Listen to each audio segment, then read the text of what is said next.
You may be asking the question, will a midlife crisis end my marriage? And I'm here to talk with you about that. My name is Lee Balcom, and I'm the Internet's leading marriage expert.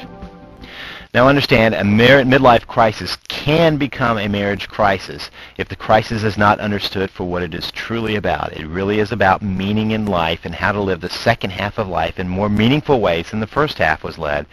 It can also become a crisis if it creates tension within the marriage. In other words, if there's a struggle about what's going on and how to resolve it, it ends up creating that crisis. And if the person having the crisis attempts to solve it in unhealthy ways, then it becomes a marriage crisis in addition to a midlife crisis, and that can be very painful for both people.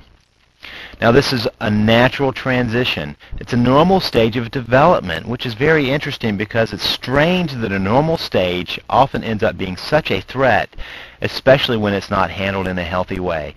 Think about the stereotypes of how people try to handle a midlife crisis of having a new relationship, a new job, a new car, new hobbies, new quests. All those things can be threats to the marriage when the reality is it is somebody trying to find how to have a meaningful life. Now, there are ways that you can help to process through this crisis. First of all, don't take it personally. This is not about you. This is about the other person trying to figure out how to have meaning in their life. Oftentimes we go through life and we just go through the open doors, and we kind of really stumble through those open doors, and one day we wake up and we know we're at midlife. We've got half a life left. We've got some deadlines coming at us called death, and we want to figure out how to have meaning in our life, and that's what this crisis is really about. It's a healthy drive. Now examine your life. Do you need more meaning? Is it the time for you to also look for more meaning in your life? Maybe you're letting your spouse have the crisis when in reality you both are having a crisis about meaning. And if that's the case, you need to resolve that. So make creating a meaningful life a couple's task, even if that doesn't feel like it's particularly your task right now.